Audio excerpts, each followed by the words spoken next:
Tentando resolver o problema do calor nas vias urbanas, um vereador propôs uma ideia mirabolante e nada convencional. É isso aí, meus amigos. Os políticos brasileiros não cansam de nos surpreender. Essa é a mais típica ideia de político brasileiro. O vereador Cidinho do Paraíso, da cidade de Fernandópolis, fez uma brilhante indicação para o prefeito municipal, André Pessuto. A sugestão do vereador é bastante simples: instalar aparelhos de ar-condicionado nos postes de energia elétrica do município, para reduzir as temperaturas da cidade. Cidinho também propôs a criação de um bolsa ar-condicionado, para que moradores de baixa renda possam adquirir e manter o aparelho em suas casas. A ideia é genial, não é mesmo? Na certa, você pode estar se perguntando neste momento o quão quente Fernandópolis deve ser para demandar a instalação de climatizadores de ar em suas ruas. A verdade, porém, é que a cidade está longe de ser a mais quente do país, possuindo um clima classificado como semiúmido. A temperatura média da cidade é de 24 graus, e embora o mês de outubro seja quente por lá, a temperatura média desse mês gira em torno de 26 graus. Ou seja, não é nada desesperador, mas Cidinho parece considerar isso um clima quase infernal. Em defesa de sua brilhante ideia, o vereador de Fernandópolis cita o caso do Catar. Sim, o país que foi sede da última Copa do Mundo, que já dispõe de itens semelhantes. De fato, o país árabe possui tanto sistemas de turbinas eólicas movidas à energia solar que refrigeram o ar, quanto aparelhos posicionados abaixo do chão, que refrescam o ar dos transeuntes. Mas esses sistemas funcionam ainda de maneira experimental em partes da capital. O Catar, ao contrário do município paulista, é realmente quente, chegando a padecer com temperaturas na faixa dos 46 graus. Os exemplos citados por Cidinho, porém, não param por aí.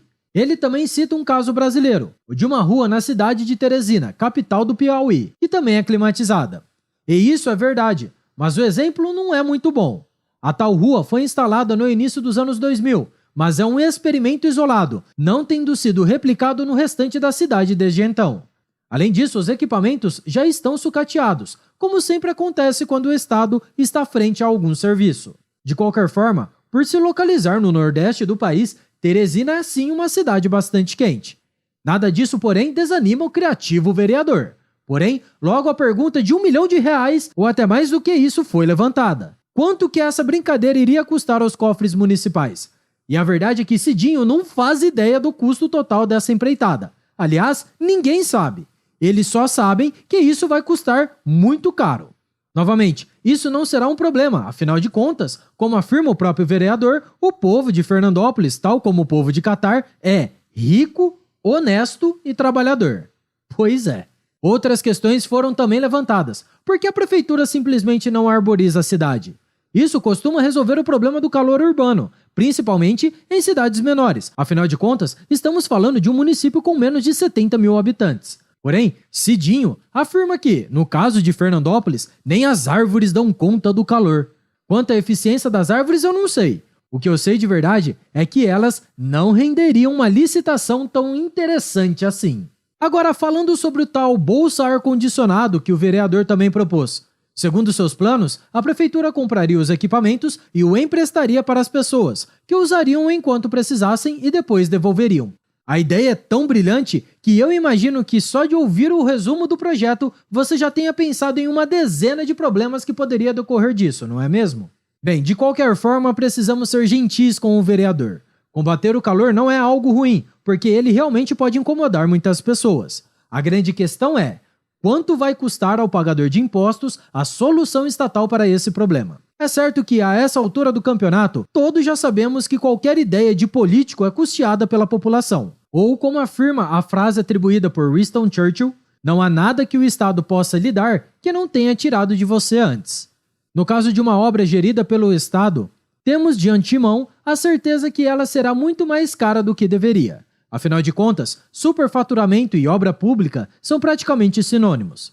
Mas além disso, existe também a questão do custo-benefício. Como avaliar isso numa obra estatal? Como ter certeza de que comprar aparelhos de ar-condicionado e instalá-los no alto de postes de luz é a solução mais eficiente para o problema do calor numa cidade? A verdade é que o Estado não é e nunca será capaz de resolver esse problema e nenhum outro. O Estado é apenas criador de problemas. Ao tentar solucionar algo que supostamente causa prejuízos à população, o Estado apenas entrega novos prejuízos a serem partilhados por todos, exceto, é claro, pelos políticos que conceberam e realizaram os projetos. Em se tratando do Estado, como diria o poeta Bocage, a emenda sai sempre pior que o soneto. Em primeiro lugar, o prejuízo começaria com a licitação para a aquisição dos itens, os aparelhos climatizadores de ar. Licitações são tipicamente superfaturadas, o que faz o Estado pagar muito mais caro pelos itens adquiridos. Isso não é um mero folclore, um senso comum que pode, por vezes, ser injusto com os políticos. Basta lembrar que, no auge do bichinho chinês, enquanto pessoas morriam por falência respiratória, políticos nordestinos gastaram 48 milhões de reais com respiradores que nunca foram entregues. Se os políticos são capazes de fazer isso com licitações que podem significar a vida ou a morte de pessoas, o que eles farão com itens que não são tão importantes assim? Porém, ainda que os tais aparelhos de ar-condicionado fossem comprados a peso de ouro e depois instalados a peso de diamante, o fato é que, em pouco tempo, esse sistema estaria disfuncional. Tudo que é gerido pelo Estado termina por ser sucateado. Estradas, hospitais, escolas, nada escapa dessa regra geral. É uma simples questão de incentivo. Essas coisas dão muito dinheiro para os políticos quando são compradas e construídas. Sua manutenção, porém, não é tão rentável assim. Por isso, a conservação dos itens é deixada de lado. É melhor mesmo que eles acabem quebrando, porque aí teremos novas licitações. Em resumo, todo mundo vai pagar caro por algo que não vai trazer tanto benefício assim. Afinal de contas, quem garante que esses aparelhos vão dar conta de resolver o problema que foi apresentado pelo vereador? Existe ainda esse agravante em medidas estatais. A viabilidade de um empreendimento nunca é levada em conta. Apenas boas intenções que supostamente motivaram sua realização. No final das contas, pode ser que a coisa toda seja um enorme desperdício de dinheiro. Mas quem se importa? Os políticos não vão pagar a conta. Os contribuintes, aqueles otários, estarão lá para serem assaltados mais uma vez. Por outro lado, o livre mercado teria a resposta certa para esse tipo de demanda. Afinal de contas, empresas privadas já oferecem um ambiente climatizado para seus clientes. Pense nas lojas, clínicas, escritórios e tantos outros locais de atendimento ao público que dispõem de aparelhos de ar-condicionado sem qualquer cobrança para os clientes. Aliás, isso é verdade inclusive para ambientes maiores e mais amplos, como shoppings e até mesmo igrejas. Pois é, mesmo templos religiosos se sujeitam às regras de mercado. É certo que o desafio de climatizar uma rua ao ar livre é uma grande empreitada, que não será necessariamente viável. Mas quem falou que tudo precisa ter viabilidade econômica? A coisa é bastante simples. Se essa ideia fizer sentido do ponto de vista econômico, ela será colocada em prática pelo mercado. Se ela não fizer sentido, paciência. Isso será apenas um reflexo da vontade das pessoas, que não querem pagar mais caro para desfrutar de um ambiente climatizado ao ar livre. Infelizmente, não vivemos numa sociedade plenamente livre, e o Brasil está longe de ser um Cacaquistão. Por isso, ainda teremos que conviver com políticos com o complexo de Messias, que acreditam ser capazes de resolver questões extremamente complexas, como o clima, por meio de uma canetada. A ideia do vereador de Fernandópolis não é apenas ridícula. Ela é um excelente exemplo de como funciona a cabeça de um típico político brasileiro. O importante é pensar nas ideias mais malucas para resolver os mais variados problemas. A viabilidade econômica e o custo dessa brincadeira? Bem, fica por conta do contribuinte. Obrigado por sua audiência. Se você gostou do vídeo, compartilhe em sua rede social. Caso deseje ser avisado de outros vídeos, clique em se inscrever e depois no botão da campainha. Até a próxima e tchau, obrigado.